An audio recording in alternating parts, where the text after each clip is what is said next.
It's wonderful, thank you. And this chilling moment when the narrator of the story, as a 7-year-old boy, he sees the body of his family's lodger, the opal miner, on the back seat of the car. And it was inspired by, I suppose we could call it an incident from your childhood, but one you didn't actually know about at the time. That's exactly. In 2003, I bought a Mini. They brought out the new Minis, I bought a Mini. And loved it.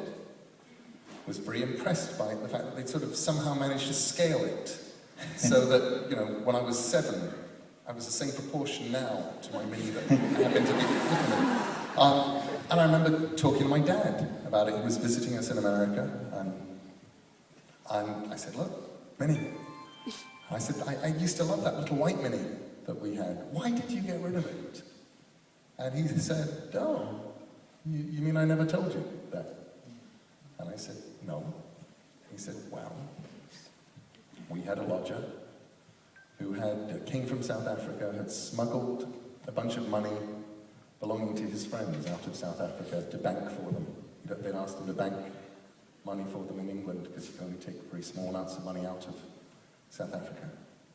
And he went down to the casino in Brighton with a system. And his system didn't quite work. And so he then only intended to dip into his friend's money until he made it back. Yeah. And then it was all gone. And he came back and stole our car and killed himself in it. And my dad had to go down, identify the body, get the car, and he said I'd sold it by the end of the day. That was why the car vanished. And I thought, I was 7. I was the kind of 7-year-old who lived in books and who would occasionally sort of think, why is it that nothing happens in real life? Nothing happens in books, and then suddenly turning around and going, this thing happened, and I had no idea. And it happened when I was 7, and I had no idea. And it just sort of sat there as a little irritant in my head. And it continued to sit there as a kind of little irritant in my head until early last year, when my wife, Amanda, went to Melbourne, Australia, to make an album. And she was going to be there for 4 months. And I missed her. Yeah. And I thought, I will write her a short story. And I'll write her a little personal short story because she's not really very big on fantasy. She sort of puts up with it for me. But really what she likes things that feel real world, and she likes honesty, and she likes emotions, and she likes you, I think. And she likes me. And I thought, well, I'll write a story for her that'll be sort of my weird little, I miss you love letter. Here's a little portrait, little story about me when I was 7, but it's not really me. It'll be a me-ish kind of protagonist. And that was the place I came into it from. And the story didn't stop. I started writing it, and then I carried on writing it, and then after a week or so, maybe 2 weeks, I went, this is obviously not a short story. It's a novelette. And I carried on writing my novelette. And then I went, actually, it's a novella. And somewhere in there, I sent off an email to Jane Morpeth, my editor over here, and Jennifer Bell, my editor in America, and I sent them both an email saying I seem to be writing a novella. I'm not really sure what we're going to do with it, but just to warn you, there is a novella being written. And I finished it in handwriting, because it was all in a notebook. And then I typed it out. And when I finished typing it out, I did a word count. And I went, oh, it's a novel. And then sent another, much more apologetic letter to Jane and Jennifer saying, I wrote a novel that none of us are expecting, and I'm really sorry. I promise not to do this again. I hope you like it. A novel by accident. And really, and wasn't I mean, there's all this sort of rather wonderful reviews that we're getting right now, and all the loveliness of people going, well, it's your best book. And the only thing that really irritates me is that the journalists over the last few days here in England who said, well, you must have known. You must have known it was, I mean, it's amazing. You must have known it was your best book. I'm going, no. I wrote this little, it was this weird little personal thing. If it resembled anything I'd done before, it resembled Violent Cases and Mr. Punch, which were both books I was very proud of and loved and were personal, and that disappeared more or less without trace as soon as they came out. And I did not actually particularly think of it as anything other than here's my little book. I'm sure we'd all like to know for future reference, what is the minimum word count for a novel in terms of a novella to a novel? The minimum word count, actually, the minimum word count is way below. It's because I was about to say it's 40,000 words, which is about the length of a sort of children's book. Solid children's books tend to be about 40,000 words. Is it really the case when you finish it, you know, that is a novel, not a novella? Yeah, I mean, you simply from a word count point of view. But honestly, if it came in at 40,000 words, I probably would have said, no, it's really just a long novella. But it got up to, I think, 56,000 words, so it's legitimately a novel. Proper, honest to goodness, swaggering novel. Just not a very big one. So it's interesting you talk about you didn't understand the significance of why your father sold his Mini, and in many ways this book is about children seeing things without understanding their significance, and that's one of the reasons why children are powerless, because they don't understand everything they see. Well, I think as a kid, you're essentially wandering around in a foreign land, or at least a land with a peculiar kind of occupying power who were there before you got there. You're not issued with instruction manual. The occupying forces are capricious. They speak your language, but they also speak their own language, which you do not always understand. And they behave in ways that are not always entirely comprehensible. And I wanted to try and get... Initially, I guess what I was going for was to try and get the feelings that you get when you're a kid, the ways of thinking that you have as a kid that probably don't last into adulthood. Yeah. There's a moment in the book where our 7-year-old protagonist ponders the fact that, you know, adults stick to the path. Children make their own paths, they explore. He knows at one point he needs to get away from his house. He knows a dozen different ways, including going under the rhododendrons and through the laurel bushes and how you get out. And it's true, when was the last time you saw an adult down on their hands and knees crawling through the rhododendrons just to figure out if there was a path?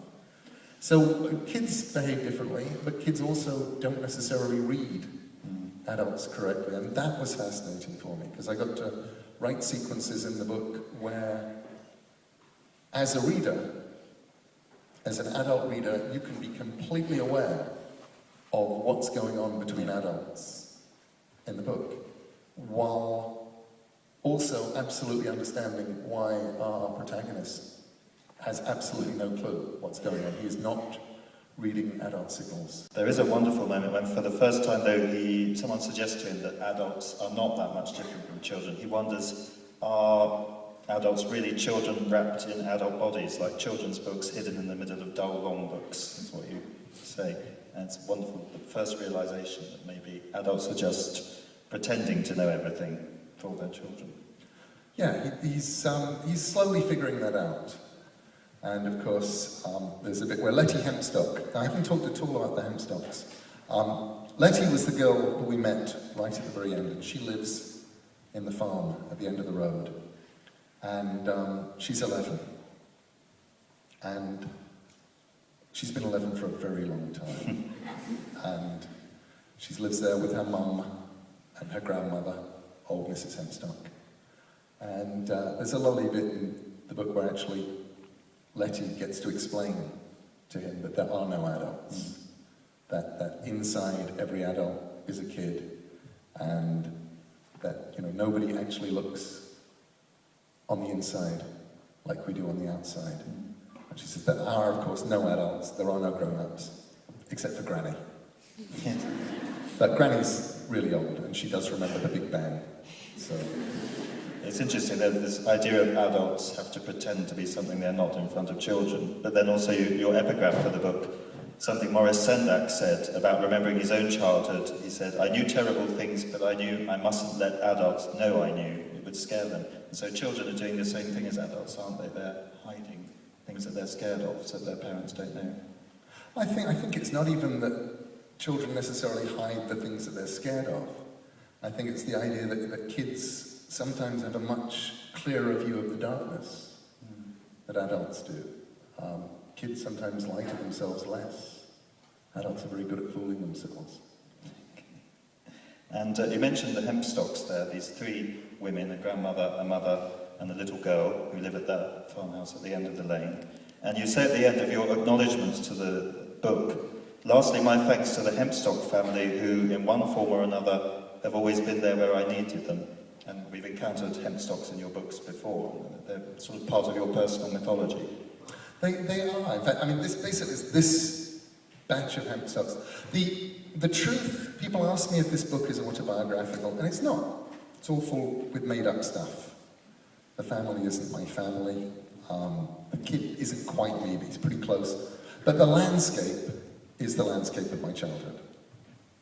And when I was about 8, 9 years old, I learned that one of the farms down the end of our lane went back to the Doomsday Book. And of course, I didn't actually think of that as, 1,000 years ago, it would have been some huts or a hovel or something. I just assumed this nice red brick farm was a good 1,000 years old. And I thought, well, I wonder if the people who live there have been there for the last 1,000 years. Wouldn't it be interesting if it had just had the same people living there for 1,000 years? And that sat in my head. And the family got called the Hempstocks somewhere in my early teens. And I didn't have a story to go with them. But I loved the family. And so when I came to write Stardust, Daisy Hempstock came in there, and I just sort of assumed that she was distantly related. And then when I came to write the Graveyard book, I had Liza Hempstock. I thought, definitely, Liza Hempstock. She's definitely part of this family. And I kept thinking, wouldn't it be fun to do something with the Hempstock family? Except, of course, they lived at the end of my lane, in my head. And it wasn't like I could send them somewhere else. So at the point where I started doing a story, so at the end of my lane, I was like, good, finally, I get to bring them on. And having lived in my head for so long, it was no longer impressive that they were 1,000 years old.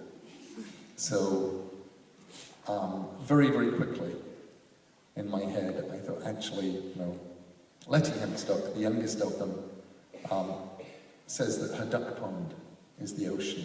Yeah. And she says that they came across the ocean a long time ago from the old country. And her mother, Mrs. Hempstock, says that Letty's got it completely wrong because she doesn't remember the really old country, because that sank beneath the waves. And then old Mrs. Hempstock says they're both idiots, and the really old country blew up. Okay. Names are always very important in your books. Remember the cat who talks in Coraline doesn't have a name, and he says, "People have names, that's because you don't know who you are. We cats know who we are, so we don't have names." But in this book, we have this narrator looking back to when he was a 7-year-old boy. We never know his name. We don't know the names of anybody in the family, which I liked. They just sort of, you get my dad, my mum, my sister, me, and that's sort of how it worked. In the very first draft, his name was mentioned a couple of times. So you know his name? But then I decided actually I liked it better. Just with me, he doesn't have any cause to use his name. And the people who get named mostly in the book and the things that get named tend to be rather weirder and more out of the ordinary. My favourite of whom, without trying to give too much away of things that happen later in the book, because you haven't read it yet, because technically it doesn't get published till Tuesday. You're all getting advance copies now, and thus spoiling the entire world. But there is a character in the book called Ursula Monckton, or, as she is referred to quite often in the text, the thing that calls itself Ursula Monckton. And Ursula Monckton is enormous fun. Yeah. But it's always called Ursula Monckton. She's never just called Ursula or anything. And it didn't actually occur to me that I always called her Ursula Monckton until a couple of days ago I was sitting on a sofa being interviewed by a very nice, supercilious gentleman from Newsnight. And he said, why is Ursula Monckton always referred to by both names? And I said, well, for the same reason that Mary Poppins is always referred to by both names. You know, she's not Miss Poppins, she's Mary Poppins. I like the idea that she was a sort of chthonic deity, Mary Poppins. You get both names. So Ursula Monckton, who is also a nanny. She's a sort of Mary Poppins evil twin in a way. She is. She's an upside-down evil reflection of Mary Poppins. Or not evil, she's doing good as best she sees it.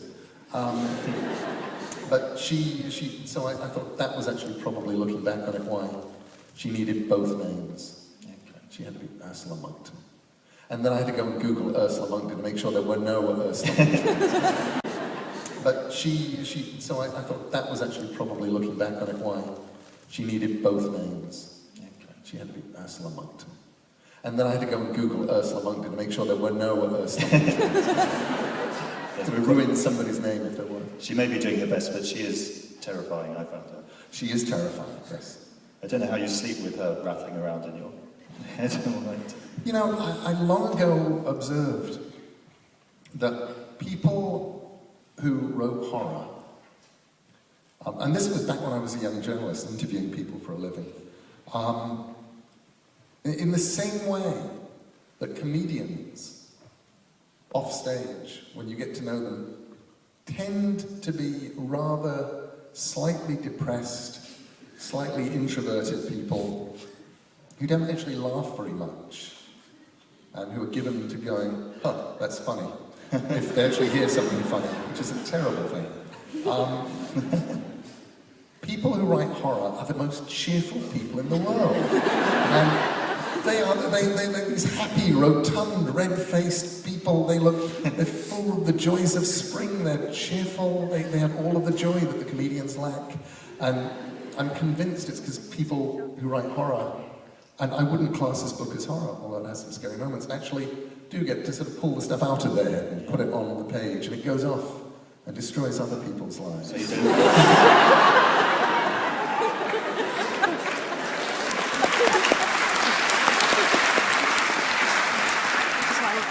So you don't scare yourself, but do other people's books scare you?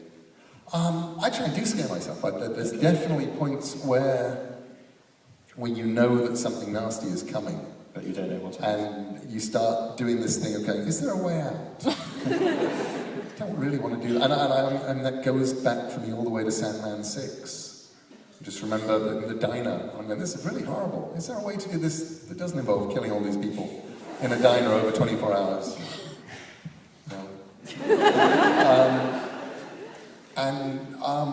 Who scares me? Yeah, there are writers out there whose work scares me. Robert Aikman would occasionally scare me in some of his stranger short stories. Stephen King, bless him, at his best, can still scare me. And his clonal offspring, Joe Hill. I'm convinced that Joe actually was just grown, you know. Stephen probably cut off a finger and planted it. Joe pushed his way out. It's not true. I don't think that. There's a moment when your narrator, he talks about how much he liked myths, because they're not adult stories, they're not children's stories. He says they were better than that, they just were. And I wonder, is that the ideal for you, to write something that isn't an allegory, can't be explained, but just is?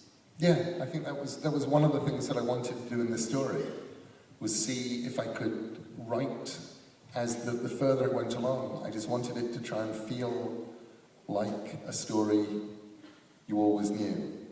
I think I've managed that maybe once before in Coraline. I felt very, like I got to the end of Coraline and I felt like somehow I created a shape of a story that felt right. It felt like I'd always known it, except I hadn't known it before I wrote it. And with this, I definitely felt there was a point in there where I was going like, I think this is sort of a fable. I think it may be a myth. I think it's got that kind of weird quality where it just is. It feels like it, yes. There's no easy interpretation. No, and I would hate, I don't want something, I don't think it would work better. Somebody asked me today in an interview if I thought that if you could actually know every bit of it that's genuinely autobiographical, would it make it a better book or a worse book or whatever? And I said, well, actually it just wouldn't make sense. It's much more as if I did a huge mosaic picture using lots of different coloured squares. And I made a picture of a garden, and there's red squares, and there's green squares, and there's brown squares, and yellow and blue, and all of these little squares of lots of different colours and shades. And I said, the truth is, it's as if every little red square is true. But if you took everything off and just looked at the red square, it would be a nonsense. It doesn't actually give you any information. It's lies. Yeah. That's the glory of fiction, and it's good lies, because it tells you true things. It lets you build up your own pictures of things. Wonderful, thank you.